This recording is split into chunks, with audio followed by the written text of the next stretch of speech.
Así ha dicho Jehová el Señor: no os contaminéis vosotros a la manera de vuestros padres, y fornicáis tras sus abominaciones, porque ofreciendo vuestras ofrendas, haciendo pasar a vuestros hijos por fuego, os habéis contaminado con todos vuestros ídolos hasta hoy. ¿Y he de responderos yo, casa de Israel? Vivo yo, dice Jehová el Señor, que no os responderé. Y no ha de ser lo que habéis pensado, porque vosotros decís: seamos como las naciones, como las demás familias de la tierra que sirven al palo y a la piedra. Vivo yo, dice Jehová el Señor, que con mano fuerte y brazo extendido y enojo derramado he de reinar sobre vosotros, y os sacaré de entre los pueblos, y os reuniré de las tierras que estáis esparcidos, con mano fuerte y brazo extendido y enojo derramado.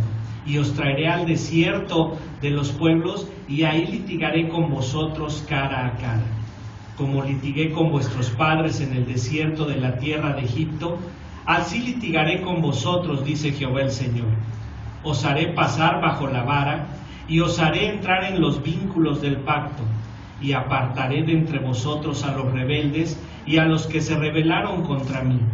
De la tierra de sus peregrinaciones los sacaré, mas a la tierra de Israel no entrarán. Y sabréis que yo soy Jehová. Y a vosotros, oh casa de Israel, así ha dicho Jehová el Señor: andad cada uno tras sus ídolos y servirles, si es que a mí no me obedecéis. Pero no profanéis más mi santo nombre con vuestras ofrendas y con vuestros ídolos. Pero en mi santo monte, en el alto monte de Israel, dice Jehová el Señor, ahí me servirá toda la casa de Israel, toda ella en la tierra. Ahí los aceptaré, y ahí derramaré vuestras ofrendas y las primicias de vuestros dones, con todas vuestras cosas consagradas. Como incienso agradable os aceptaré cuando os haya sacado de entre los pueblos y os haya congregado de entre las tierras en que estáis esparcidos, y seré santificado en vosotros a los ojos de las naciones. Y sabréis que yo soy Jehová cuando os haya traído a la tierra de Israel, y a la tierra por la cual alcé mi mano, jurando que la daría a vuestros padres. Y ahí os acordaréis de vuestros caminos y de todos vuestros hechos en que os contaminasteis, y os aborreceréis a vosotros mismos a causa de todos vuestros pecados que cometisteis. Y sabréis que yo soy Jehová cuando haga con vosotros por amor de mi nombre, no según vuestros caminos malos, ni según vuestras perversas obras, oh casa de Israel, dice Jehová el Señor. Vino a mí palabra de Jehová diciendo: hijo de hombre, pon tu rostro hacia el sur, derrama tu palabra hacia la parte austral, profetiza contra el bosque del Negev, y dirás al bosque del Negev: oye palabra de Jehová. Así ha dicho Jehová el Señor: he aquí que yo enciendo en ti fuego, el cual consumirá en ti todo árbol verde y todo árbol seco. No se apagará la llama del fuego, y serán quemados en ella todos los rostros, desde el sur hasta el norte. Y verá toda carne que yo Jehová lo encendí, no se apagará. Y dije: ah, Señor Jehová, ellos dicen de mí: ¿no profiere parábolas? Oremos. Señor, en este libro de Ezequiel, en donde confrontas el pecado de Israel, nos muestras con claridad pues cómo es que ellos se fueron en pos de otros ídolos a servirles, decidieron no obedecerte. Nos muestras cómo toda su idolatría te ofendió, te lastimó. Pero lo que hiciste valer fue tu promesa para ellos. Decidiste hacerlos pasar por el desierto, decidiste hacerlos pasar por el cautiverio para limpiarlos de todas sus transgresiones, para que tu palabra fuera cumplida y tu nombre fuera exaltado. Señor, sabemos que las promesas que hiciste a Israel se las has de cumplir, porque en tu amor, en tu justicia, vas a cumplirlo porque tú lo prometiste, Señor. Esto nos hace saber, Padre, que todas las promesas que tú tienes para la iglesia, para cada uno de los que profesan fe en ti, será cumplida. aun cuando te fallamos, Señor, aun cuando somos infieles. Lo que va a resaltar, lo que va a sobresalir es tu fidelidad hacia nosotros, no nuestra fidelidad hacia ti.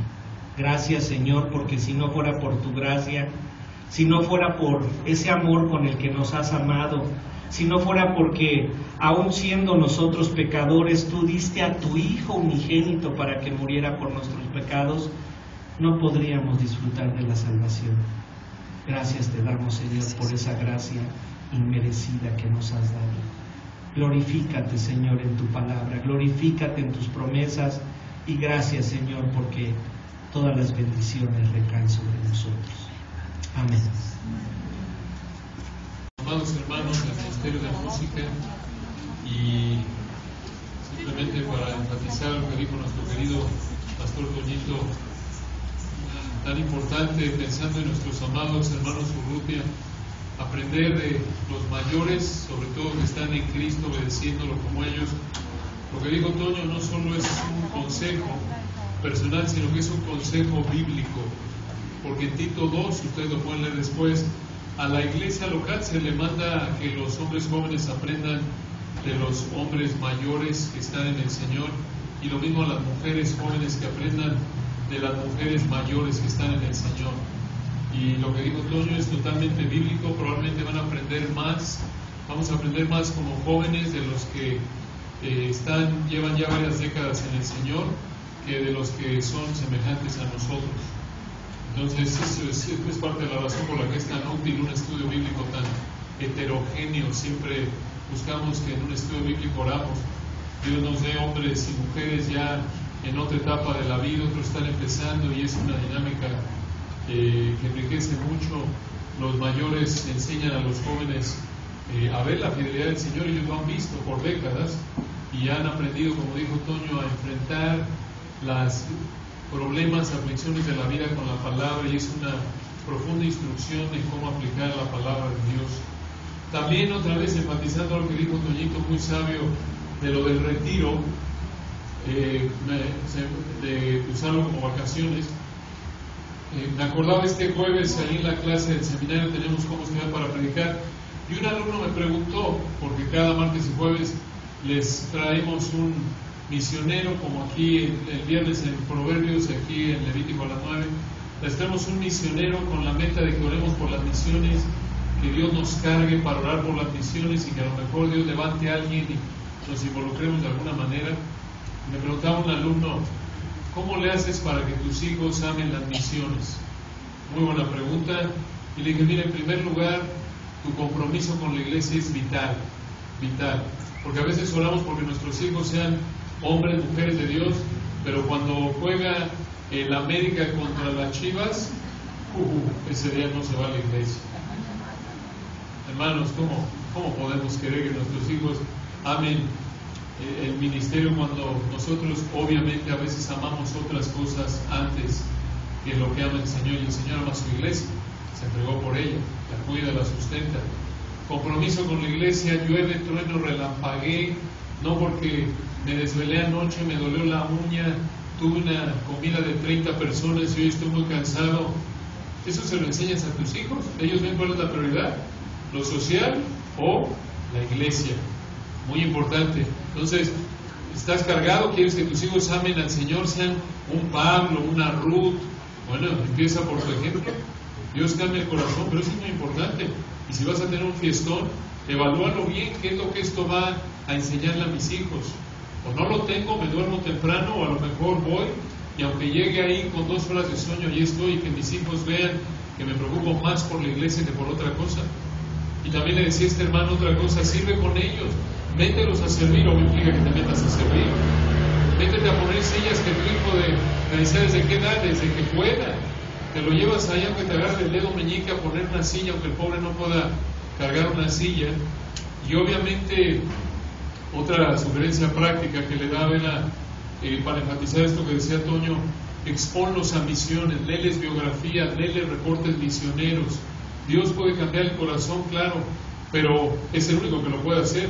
Pero procura, hay tantos misioneros en el mundo, puedes estarles leyendo en las noches de misioneros, Eso lo tratamos de hacer nosotros para orar por ellos, para que se quiten sus ojos de su ombligo. Ayuda, uno piensa, ay, necesito unos zapatos nuevos. Y hoy es el misionero, como les decía en la mañana, en Malawi, que tiene que tomar una pastilla diaria contra la malaria, porque si no le pica un mosquito y les da malaria y se pueden morir. Dices, bueno, el zapato no es tan importante, ¿verdad? No. Y finalmente, esto que decía Toño, tan importante, considera que tus vacaciones sean relacionadas con el ministerio. A veces pensamos que las vacaciones solo son, bueno, me voy a la playa, inverno como oso, como, duermo, me asoleo, alberca. No estamos diciendo que es pecaminoso, hay un lugar para eso, pero considera, como decía Toño, tan útil, hermano. No, usa el dinero, algo de dinero que Dios te da, a lo mejor, en lugar de gastártelo todo para irte a la playa, a lo mejor ahorra y ve a visitar a un misionero. Llévalo ahí a tus hijos, ve tú, Dios lo puede usar para transformar tu perspectiva de la vida y del ministerio, literalmente. Cuando llegan, por ejemplo, aquí conferenciantes, lleva a tus hijos, haz lo que puedas, es que estoy muy cansado, es que esto y lo otro. Hermano, es invaluable, Toño lo dijo, el impacto que puede tener en ti otros. Es algo de las cosas que más disfrutamos, aunque sí es mucho trabajo, aunque Toño lo ha dicho varias veces.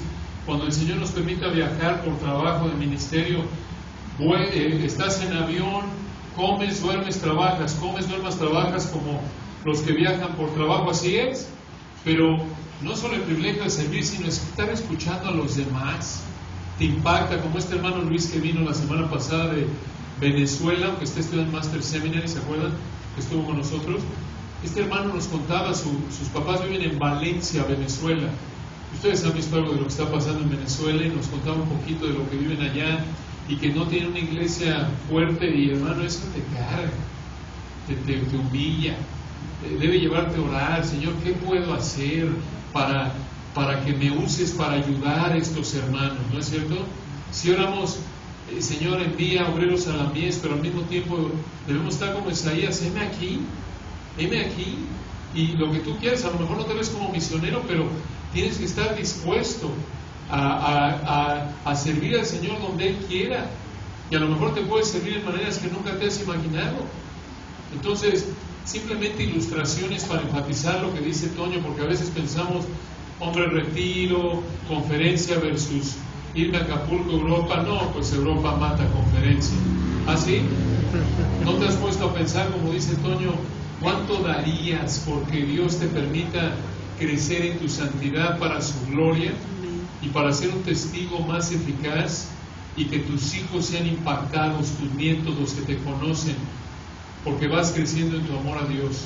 Y Dios puede usar eso, no todos tienen la posibilidad, claro, pero el punto es, conforme a tu capacidad, considera estos consejos. Son sugerencias prácticas, pero pueden ayudarte mucho. Y el sermón no es de misiones, pero esto que dijo Toño me puso a pensar, y pensé que era apropiado hablarles un poco de este asunto que tocamos el jueves en clase, que realmente es algo que nos carga, y que amemos las misiones a nivel personal como iglesia. Vamos de regreso a Romanos 3 en esta mañana. Romanos 3. Romanos capítulo 3. Vivimos en una época, como a lo largo de la historia, en donde se exalta al hombre más de lo que realmente debe ser exaltado. Aún en círculos, entre comillas, cristianos, se habla de que Dios tiene un plan maravilloso para tu vida, aún para el pecador empedernido le dicen eso, o que Dios quiere que vivas de manera lo mejor que puedes recibir en tu vida, o de maneras más sutiles quizás, pero igual de pecaminosas.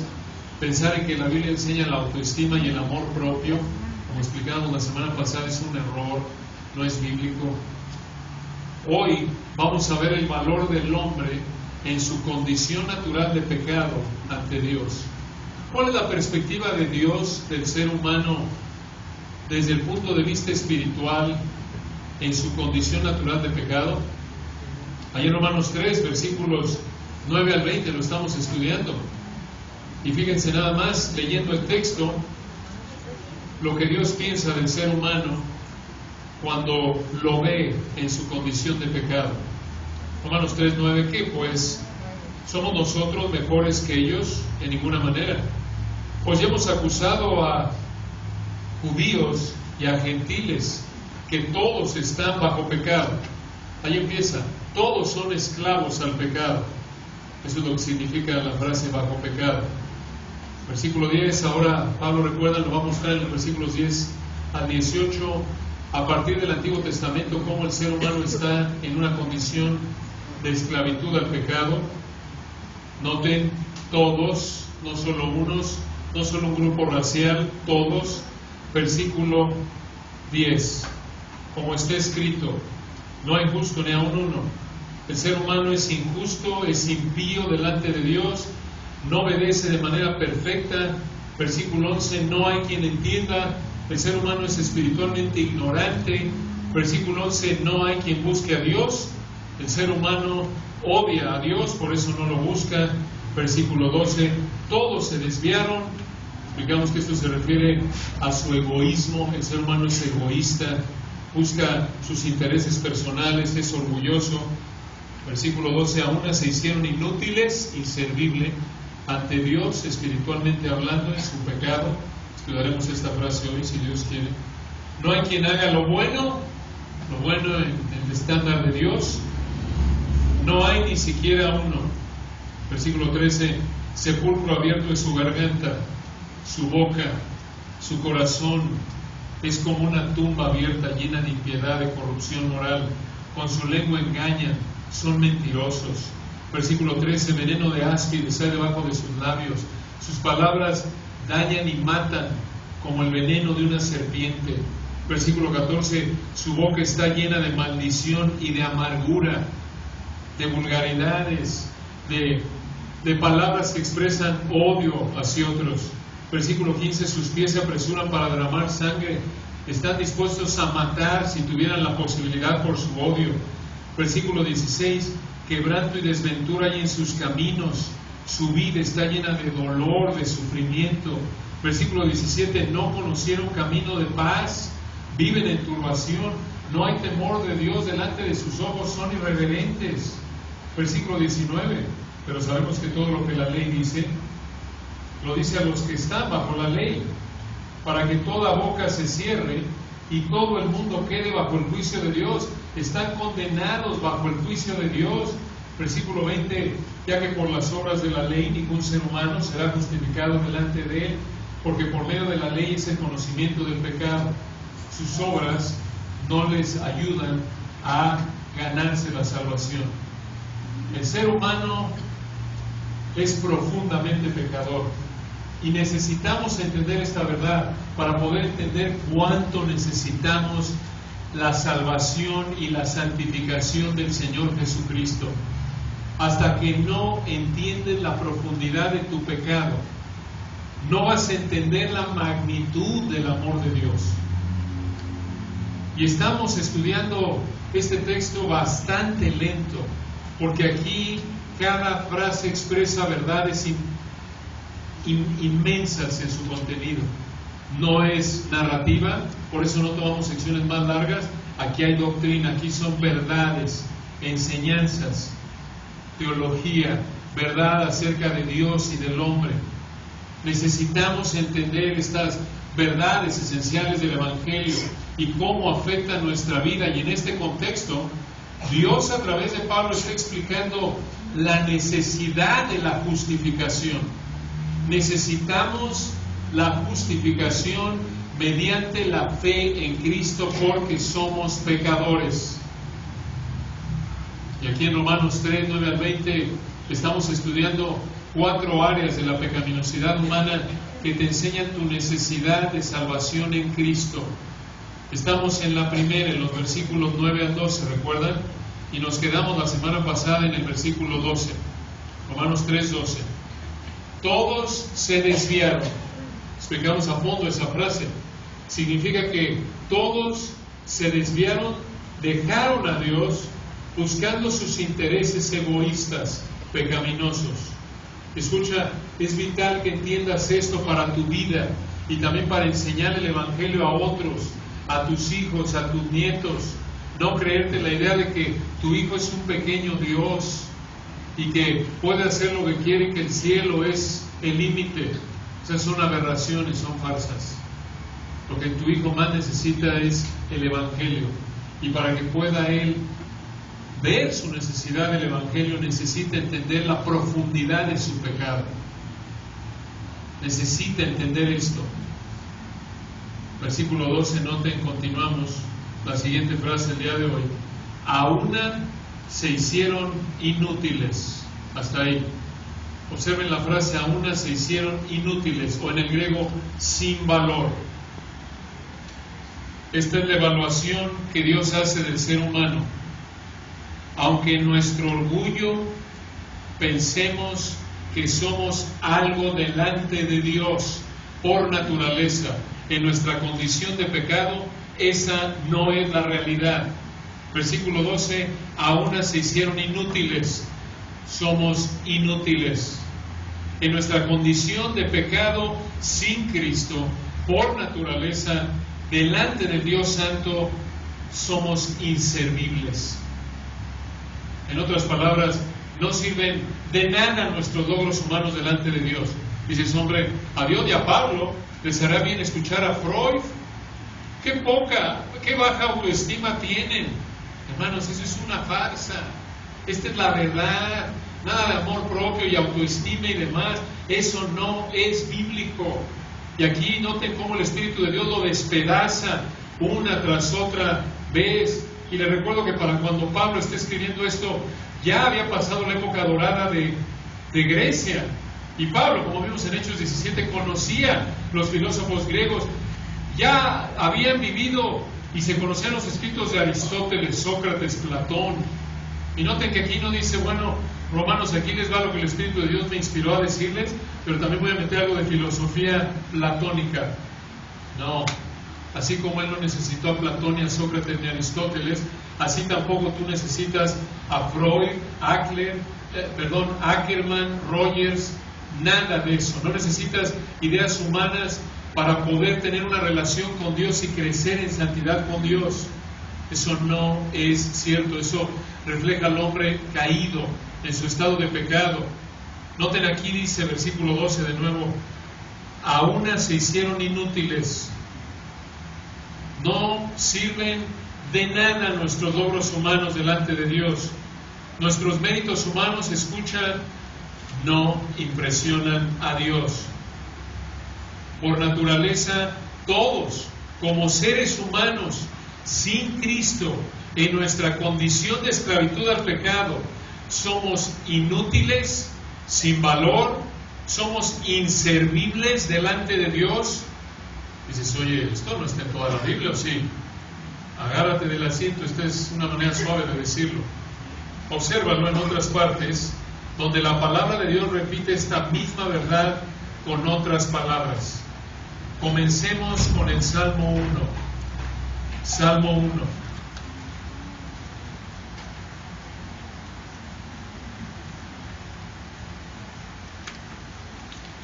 El Espíritu de Dios abre el salterio, así se le llama al libro de los Salmos, 250 salmos, abriendo con el tema, un tema que se enseña en toda la Biblia. Desde el punto de vista de Dios, solo hay dos grupos de personas, espiritualmente hablando, creyentes e incrédulos. Y aquí, este hermoso salmo divide a la humanidad en dos categorías espirituales: los creyentes y los incrédulos. Noten en los versículos 1 al 3, describen al creyente obediente. Salmo 1, versículo 1. Bienaventurado, hermosa palabra. Esher en el hebreo, gozoso, satisfecho. Aquí nos va a describir a la persona que está gozosa, satisfecha, plena. Gozoso, ¿quién? Versículo 1. El varón que no anduvo en consejo de malos, ni estuvo en camino de pecadores, ni en silla de escarnecedores se ha sentado. En otras palabras, esta persona, su creyente, se aleja del pecado y de los que lo llevan a pecar.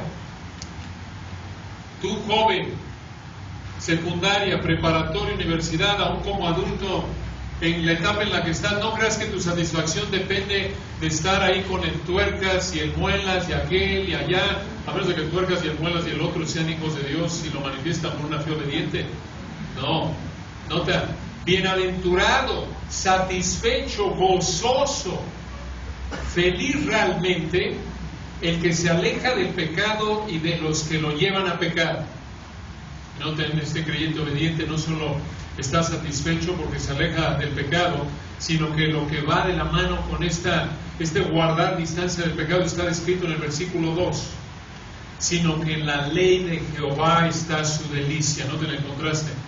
En lugar de que ande en consejo de malos y esté en camino de pecadores y se siente en silla de escarnecedores mostrando la progresión degenerativa del pecado, noten, va de andar a caminar, a sentarse.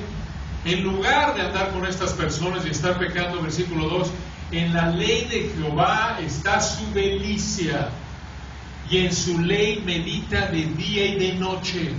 Noten, hermanos, el gozo se encuentra, versículo 1, es bienaventurado, es gozoso el que se aleja del pecado y disfruta la palabra de Dios y ocupa su mente, es lo que quiere decir meditar.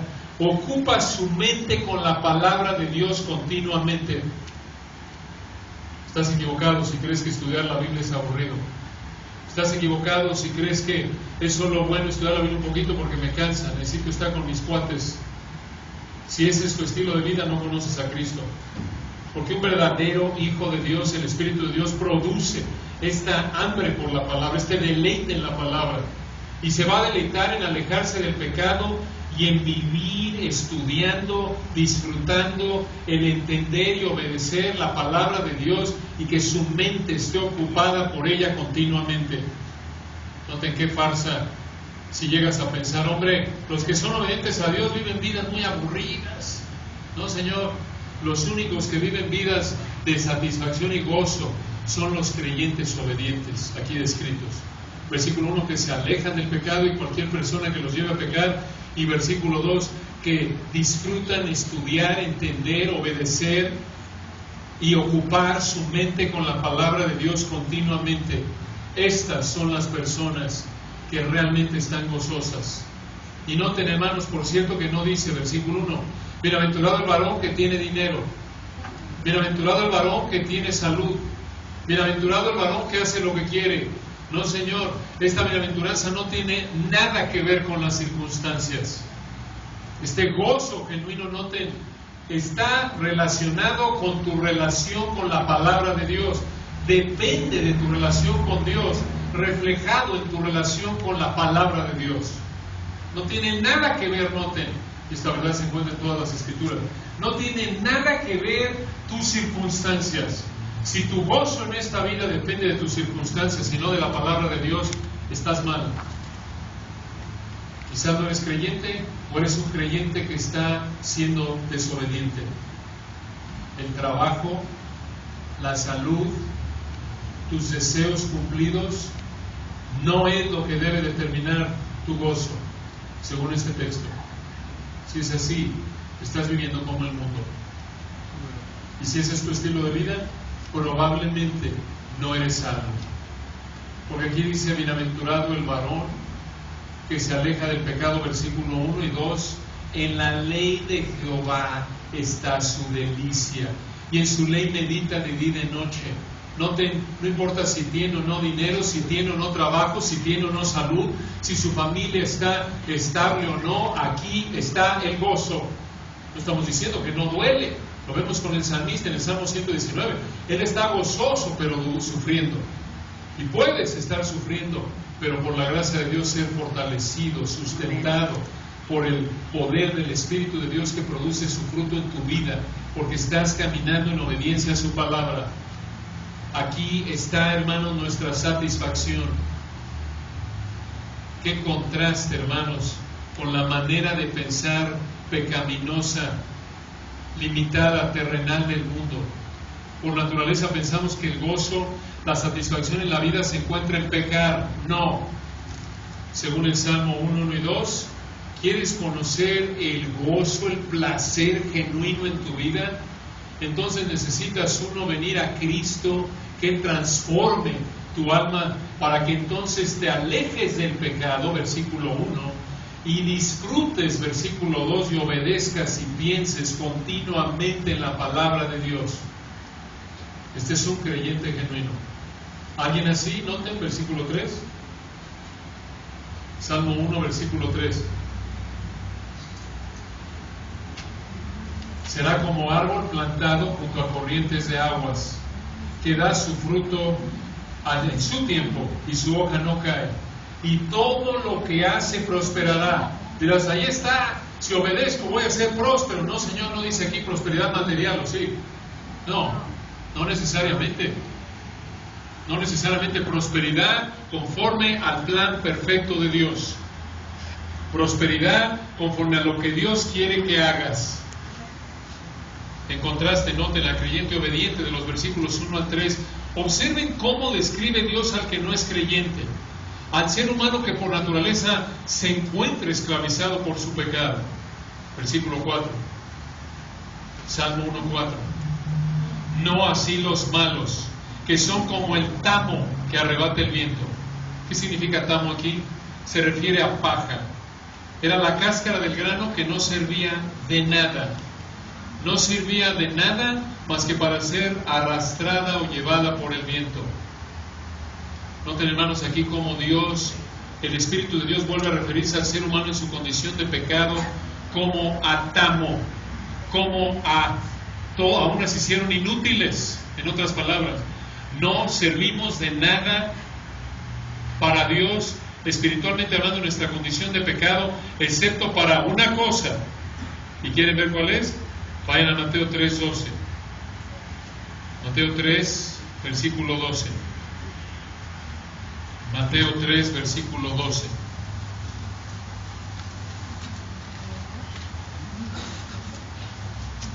Observen cómo Juan el Bautista volvió a referirse al ser humano en su condición de pecado, de esclavitud al pecado por naturaleza. Observen cómo Juan se vuelve a referir al ser humano en esta condición de pecado como a tamo o paja. Noten, hablando del Señor Jesucristo, nos dice en Mateo 3, versículo 12: su aventador está en su mano y limpiará su era y recogerá su trigo en el granero y quemará la paja en fuego que nunca se apagará. Aquí Juan usa un proceso agricultural de ese entonces para consolar al creyente y advertir al incrédulo. Los agricultores de la tierra de Israel en ese entonces encontraban un bache en la tierra, una especie de hoyo de unos 12 metros de diámetro, el cual rodeaban de piedras como para formar una pequeña pared. Después mojaban el fondo del bache y presionaban la tierra para que quedara comprimida, y entonces vaciaban el grano con la paja, y los bueyes arrastraban vigas de madera por encima del grano para separar el grano de la paja. Una vez que terminaba esa parte del proceso, el granjero tomaba su aventador. El aventador era una herramienta agricultural, digamos como un tenedor o un trinche, y lo usaba para aventar el grano al aire para que el viento separara la paja, el viento se llevara la paja y cayera el grano, que era de más peso. De esta manera tomaba su trinche, lo metía ahí, aventaba un montón de grano al aire para que la paja fuera así llevada por el viento y el grano cayera en el suelo.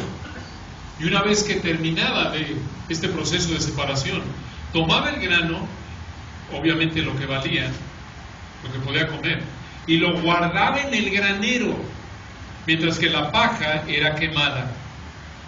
La analogía es clara. El Señor Jesucristo, como el juez del universo, como el granjero, separará a los creyentes de los incrédulos. El trigo, el grano, son los creyentes, y la paja son los incrédulos. El ser humano en su condición de pecado, de esclavitud por naturaleza.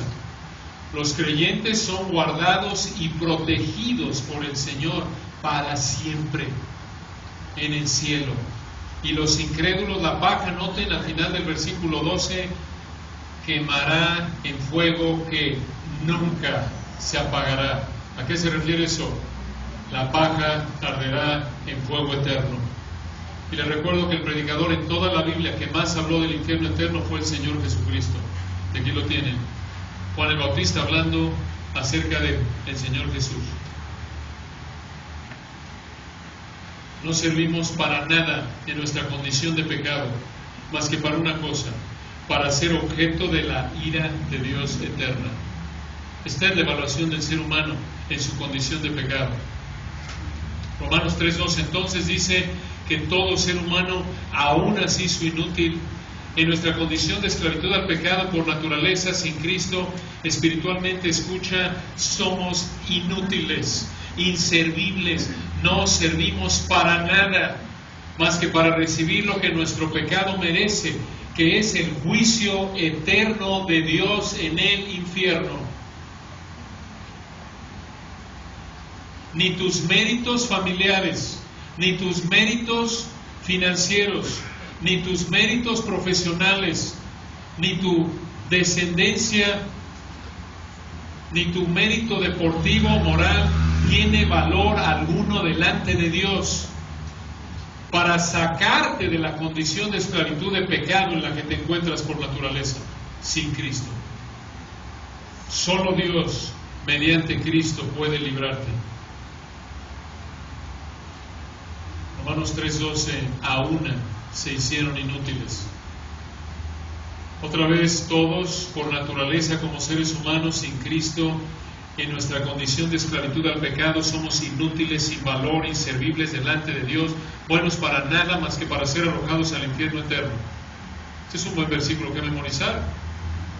No, todo lo puedo en Cristo que me fortalece, sacado de contexto, y ahí ya pensamiento positivo, yo puedo, échale ganas, tú sí se puede.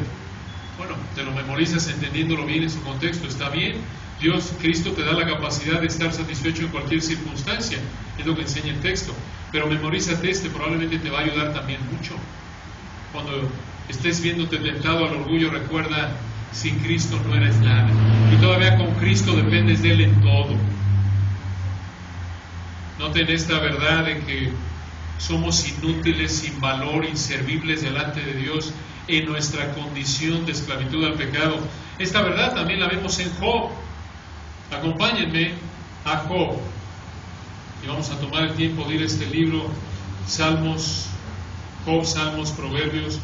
Les digo esto para los arcaicos como yo que tenemos Biblia de papel. Si tienes tu Biblia electrónica, la aprietas Job y ya llegaste. Algo muy importante acerca de Job, les recuerdo. Este fue, escuchen, el primer libro que fue escrito en toda la Biblia. Este es el más antiguo.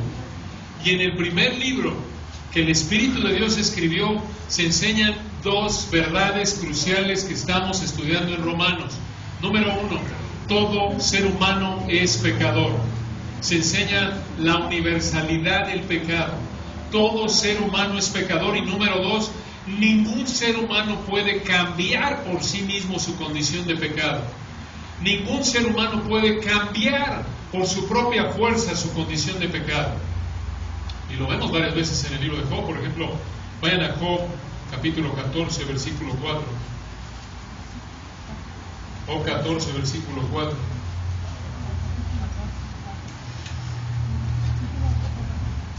Job 14, 4. Job dijo, hablando del hombre en el contexto, escuchen, ¿quién hará limpio a lo inmundo?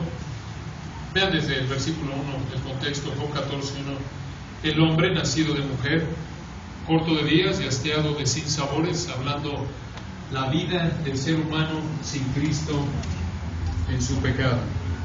Versículo 2, sale como una flor y es cortada, y huye como la sombra y no permanece.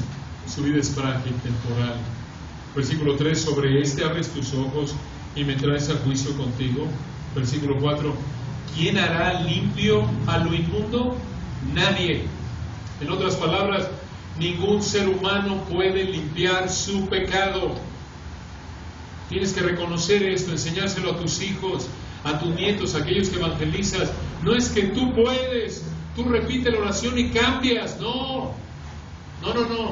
Es que necesitas reconocer tu impotencia que eres pecado puro y no puedes ofrecerle nada a Dios más que pecado puro.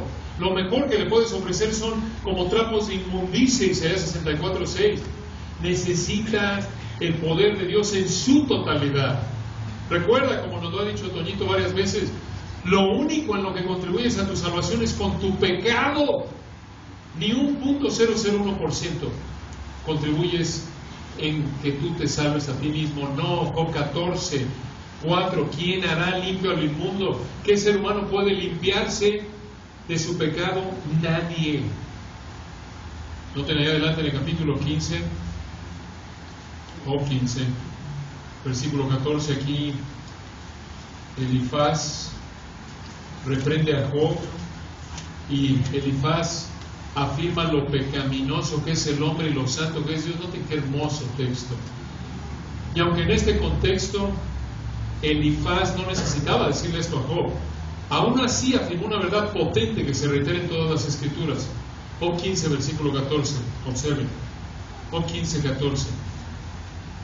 ¿Qué cosa es el hombre para que sea limpio y para que se justifique el nacido de mujer?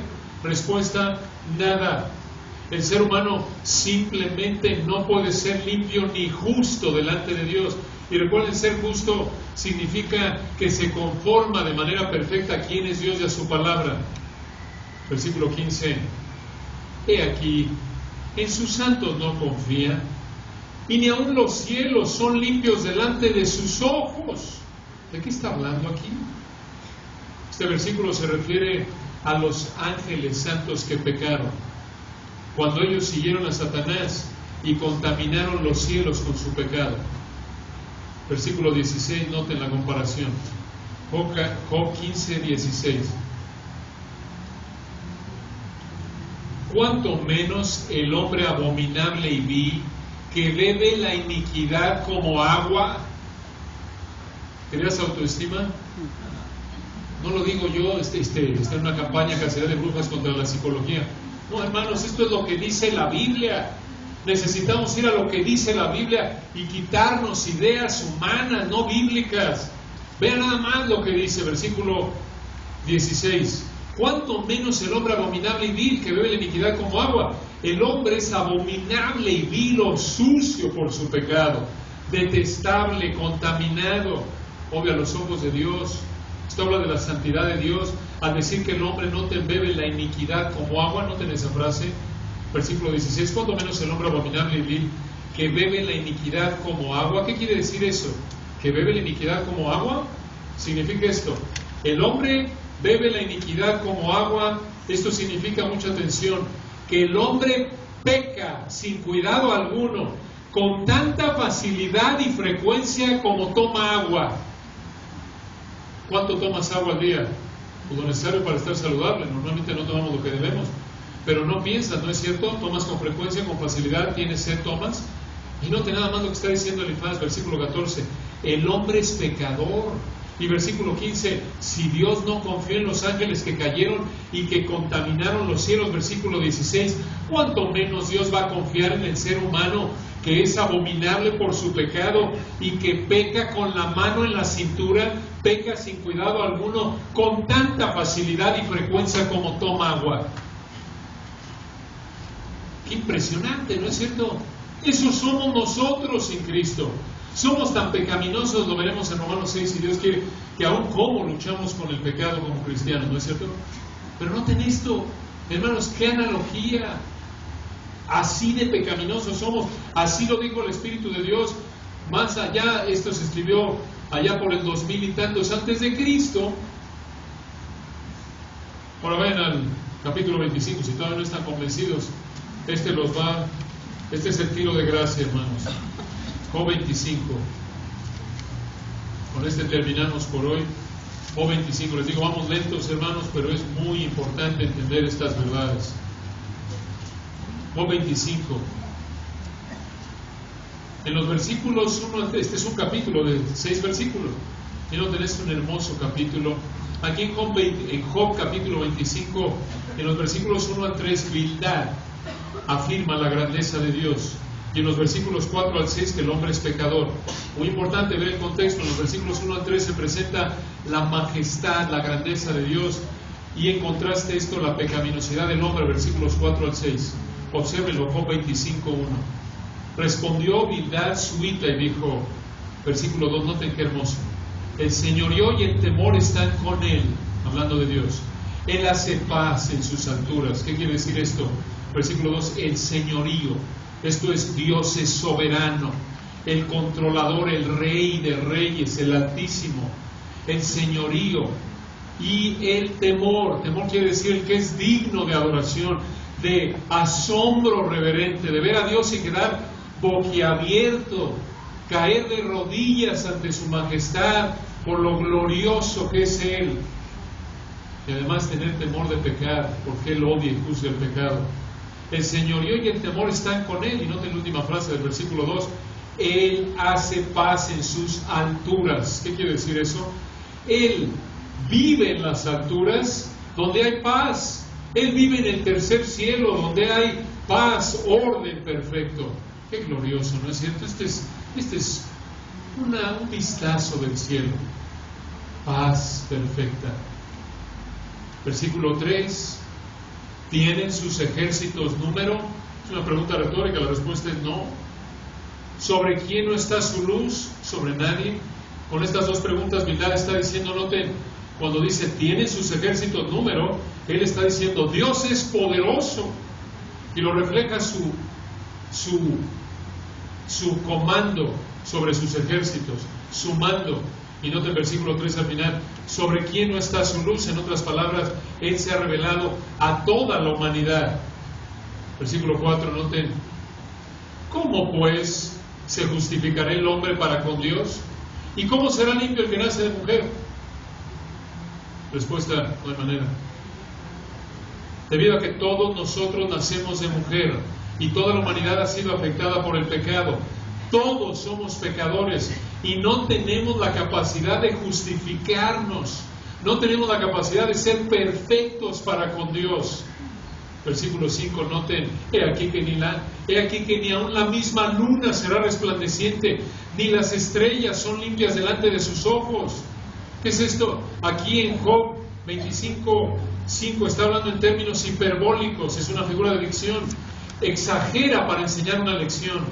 El punto es, Dios es tan santo que ni siquiera la luna ni las estrellas, que no pueden pecar, son limpias delante de Él. Es una potente afirmación de la santidad de Dios. Si Dios es tan santo que ni siquiera la luna y las estrellas son limpias delante de Él, versículo 6, ¿cuánto menos el hombre, que es un gusano, y el hijo de hombre también gusano? ¿Cómo necesitamos oír esto, no es cierto? ¿Cuánto menos el hombre, que es un gusano? Se refiere en el hebreo rimá, la palabra hebrea, gusano de putrefacción. Esta palabra ocurre 7 veces en el Antiguo Testamento, siempre en contextos que describen putrefacción, comida en descomposición, como el maná en Éxodo 16:24. Noten el versículo 6: y el hijo de hombre también gusano. Otra palabra se usa aquí, es la palabra toleya. Aquí es otro tipo de gusano. Aquí los gusanos probablemente se refieren a la larva de ciertos tipos de insectos, primordialmente moscas y otros. Hermanos, comparados con el Dios perfecto, el Creador, el Soberano, el Juez Santo, no somos más que gusanos. Como lo explicó el comentarista Robert Alden, escuchen, el versículo 6 no niega que la humanidad ha sido creada a imagen de Dios. Lo que enseña es la indignidad inherente de la humanidad pecadora delante de un Dios santo. Y escucha, dices, oye, pero qué fuerte es esto. Escucha, hasta que no entiendes esto, como concluye Alden, a menos de que entiendas esta verdad, no vas a entender la grandeza de la gracia de Dios. ¿Quieres vivir en gratitud? ¿Quieres vivir en gozo diario? Tienes que entender que en tu condición natural de pecado eres un gusano delante del Dios santo, perfecto juez. Y cuando te pones a pensar en que Él es santo, tan santo que aún la luna, como dice aquí versículo 5, y las estrellas, ni siquiera eso es limpio delante de Él, cuanto menos yo. Y encima de eso, aunque merezco nada más que el infierno, me permite tener vida, poder ver, poder oír, poder oler, poder comer, poder caminar. ¿No es cierto? ¿Sabes por qué muchas veces, lo decíamos en el estudio de Proverbios el viernes, por qué muchas veces estamos tristes, nos entra entre comillas la depre, la tristeza, estás enojado, estás insatisfecho, frustrado? Porque piensas que eres más que un gusano delante de Dios. Estás enojado y triste porque tus expectativas no se cumplen, porque piensas que mereces más de lo que mereces. ¿Sabes qué es lo que un gusano merece? El infierno eterno. Eso es lo que tú y yo y todo ser humano, excepto por el Dios hombre Jesucristo, merecemos. ¿Por qué? Porque no hay justo ni aun uno. Por cuanto todos, ¿qué? Pecaron. Y la paga del pecado es que, bueno, sería muy bonito decirlo de memoria, pero no entendemos a veces la profundidad. Aquí está. Estamos nadando más profundo para entender eso. Somos gusanos. ¿Quieres vivir una vida de gozo, de gratitud continua a Dios? No pierdas de vista que eres un gusano delante del que no mereces nada más que el infierno. ¿Quieres lo que ¿Quieres que Dios te dé lo que mereces? No, no lo quieres.